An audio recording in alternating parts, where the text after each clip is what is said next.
Good morning, everyone. Today I will be making a cashew cheese. A nice cheese that you will love to serve to your family and that you will enjoy. It will also be good to serve on a platter with grapes or other fruit that you like, or any way you choose. So without further ado, I'm going to give you the ingredients. We will need the following: 2 cups of cashews, which I've soaked overnight, and I'll put these in the blender. So you'll need a blender.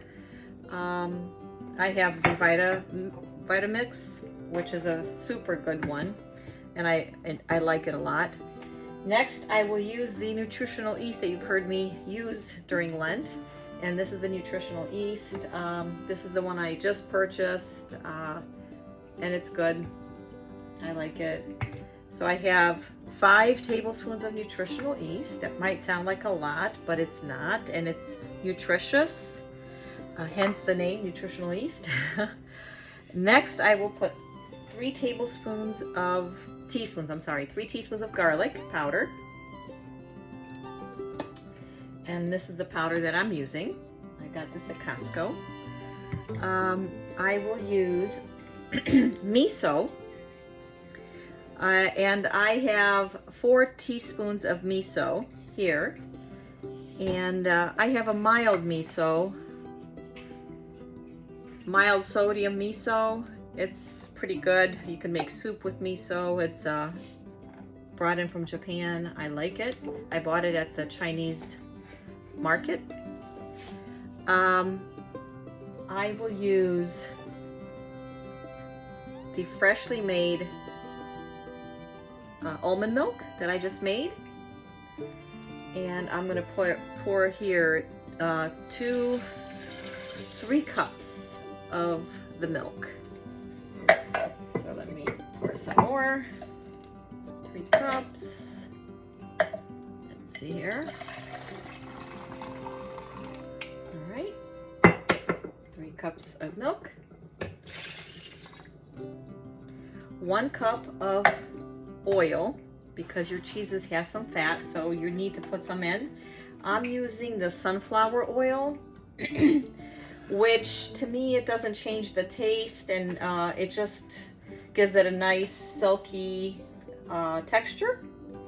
So that's 1 cup of oil. Let me see here. 1 cup.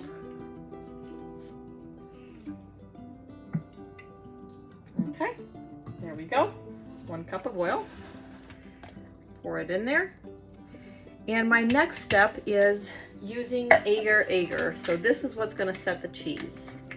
This is a vegetarian or a vegan gelatin, and it is used in many things, especially for these vegan cheeses. I bought this at I think it was like a TJ Maxx or a Marshall's. I was surprised to find it there, but you can find it at Whole Foods and other stores. Just look around. It's Agar Agar.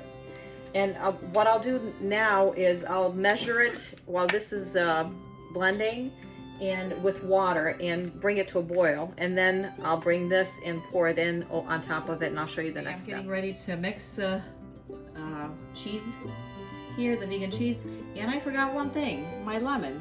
1 lemon that I've squeezed. How did I forget that? Okay, let's go.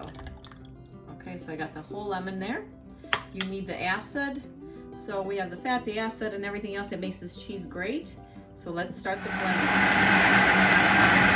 Okay, I put 1 cup of water with 4 tablespoons of Agar Agar. We want to bring this to a slight boil, and then we're going to pour the blended ingredients in and cook them down a little bit. So we'll be back. Okay, starting to turn to jello, so I'm going to add this mixture and mix it up really nice. Okay, there we go. And mix to incorporate the gelatin from the Agar Agar into our mixture, and that will set it. We'll cook it down a little bit. You'll see how it starts to thicken, and then we'll pour it into whatever you want to mold it into. And it should be set in the refrigerator within a couple hours, I would say. So let's cook it down. You want to use low heat. You don't want to hurry this up so it doesn't stick at the bottom. So we're gonna cook it for a couple minutes. Let's say 2 minutes, and then I'll be back. After about 2 to 3 minutes, my consistency is starting to thicken up, because I want this to bring it back to a boil, and very slowly. I don't want the bottom anything to stick on the bottom. So be aware of that, and stay close to it so you can mix it. I am gonna add a little bit of salt. I wanted to make sure that it wasn't too salty because of the miso and the nutritional yeast, but it's not. So I'm going to add just 2 pinches of salt. I have the pink salt, and I'll incorporate it, and that should be fine. And I'll just continue cooking this slowly. I've actually lowered my heat a little bit because I could feel something on the bottom, like that it's sticking. So I don't want that. I want it slowly to cook, and to bring it to the consistency that's needed. It's still a little liquidy, and we're going to give it another 2 minutes. We are back, and look at this beautiful cheese.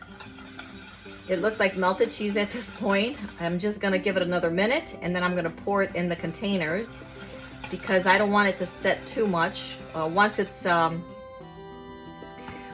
cold and it sits in the refrigerator, it'll thicken up really good, and then you have your cheese. So I'll see you in a bit. Okay, the cheese is ready to pour in the containers. But what I'm gonna do now is I'm gonna create different flavors from this one. So I'll remove a little bit and put it in my dishes, and I'll talk about that in a minute. So if this sits before you get to do all this, or if you don't want to do it, you just keep it like this. But I'm gonna add some soup greens, it's called, and I'm just gonna crush them in here a little bit. You don't have to do that. I just want for a variety of cheeses. There we go. And I'll mix those up, and then I'll pour it in my container. That way, this is one of the cheeses. Then for the other one, I'm gonna add some smoked paprika. I have a little bit of a smoky flavored cheese. Oop, a little bit too much. Let's take some of that out, especially this one here.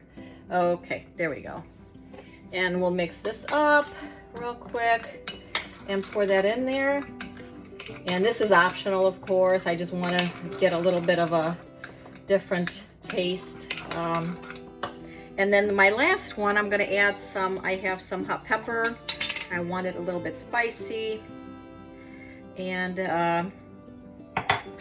we'll see how they turned out. And I'm going to add some parsley to this one. Just a little bit. This is, again, optional. You don't have to do it. And I'm just going to mix it up. But look how pretty it looks. It's just festive cheese.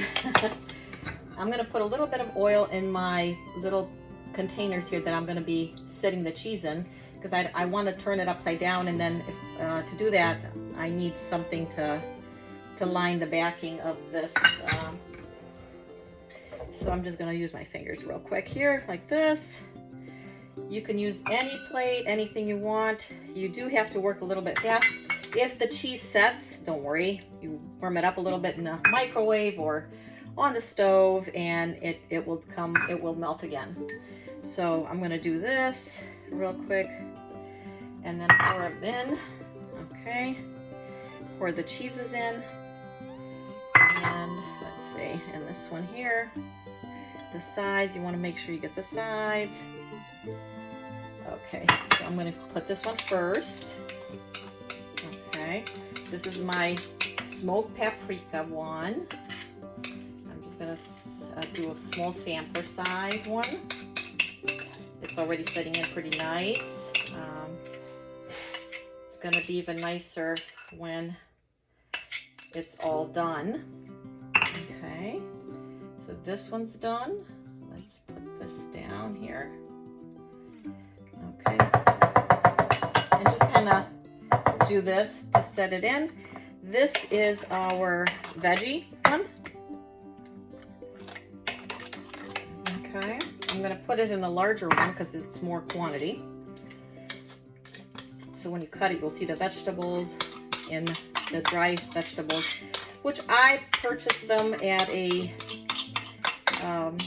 grocery store in the Amish country to use for this kind of a recipe for the cheese that I'm making. Same thing here, pound down. Okay, and this is our spicy one, our spicy cheese. I just eyed it. I can't say exactly how much. I just wanted different samplers that I can put out, like I said, to create a cheese platter. Okay, so these are 3, and then these other ones, I'm just gonna pour them as is, because you can make grilled cheese with this. Oh gosh, there's so many things you can make. You can make macaroni and cheese. The kids love that. And just a variety of things depending on what you have a taste for. Okay. Okay, let's see. And then my last one here. And I still have more cheese. So I'll be pouring it into more containers. Here we go. I'll be back. Okay, we're back. The cheeses have set. As you can see, you can decorate them any way you like. I have some made with walnuts, some with the smoked paprika. This is the hot cheese. We have the veggie cheese, and then I have one plain one. So, and then I have these, which I've not taken out. They're all set. I'm gonna cover them, and I'll keep them and use them as needed. This one I'll probably slice and use for grilled cheese sandwiches for later. So I'll cover these 3 up, but these I'll put up on my table. I'll put some crackers, some grapes, some different fruit that you like, or vegetables, whatever you like. And this is what it looks like. Let's cut into one. Let's see what it looks like. So it cuts nicely like this. Let's see here. Yeah, let's see. Can I try? Yes. It's a little spicy. And here it is. I have a tester here. It's a little spicy. If you don't like spicy, don't put the hot stuff on, but it is delicious. No more. We're gonna leave this be for our guests. And I hope you try this. I hope you like it. And give me a thumbs up, like and share, and subscribe. Have a blessed day. Bye-bye.